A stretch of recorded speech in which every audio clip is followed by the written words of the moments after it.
Queen Florine arrived in Laguna City and was welcomed into the palace. There she had an audience with Trescio the high priest, who was presiding over the palace while the bird king Cerulean and his advisor Idro are away. But having asked after Cerulean, Florine was locked up in a room. Cerulean arrived by air at the palace, heard her singing, and flew to her room, narrowly avoiding an archer's arrows. He devised a daring plan to help her escape, but guards arrived at the room before they could carry it out. While Cerulean bravely distracts the guards, Florine jumps from the window to the water below. The two guards froze for a few moments as they saw this. Then Cerulean flew for the window with all his strength. Out in the air, he looked below for ripples and dived down. Of course, being from a place like Laguna, Cerulean was, when not a bird, a strong swimmer. Florine, however, had only rarely swum in a relatively shallow lake in her own kingdom, and she had not long been freed from her previous captivity, where she had had little opportunity for exercise. But Cerulean found her as she struggled to stay afloat, and led her, his body shaking with rapid tiny heartbeats, through the water around to the hidden dock where the boat he had mentioned before was moored. There were moments when the young queen sank below the surface of the water, but she pushed on with all her strength, such as it was. When she reached the dock, she sat down, exhausted, her clothes and hair sodden with water. Until that moment, there had never been a time in those past years that Cerulean had wished more to be human again.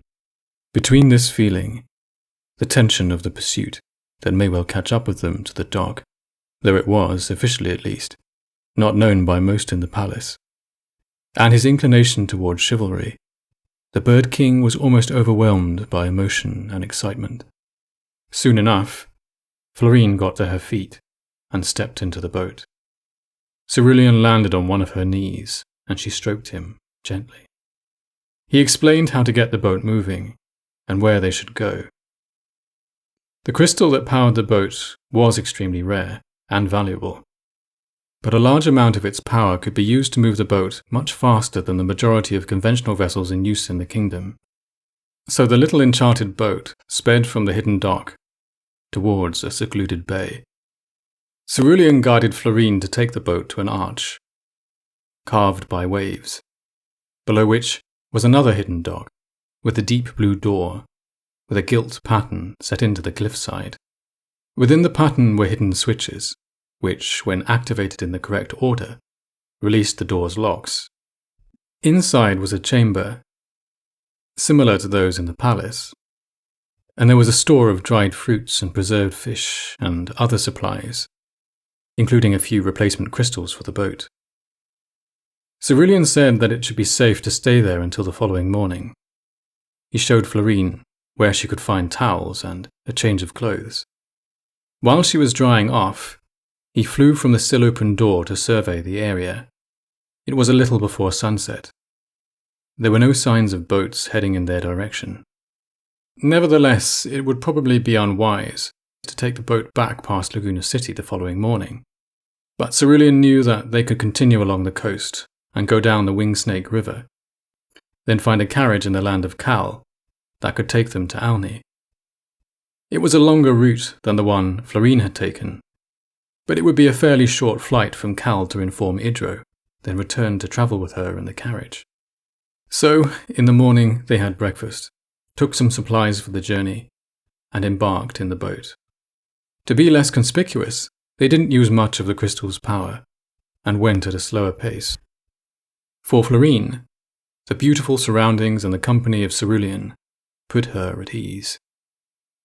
The scenery around the Wingsnake River, with the ruins from the ancient world around them, gave both of them a deep feeling of awe.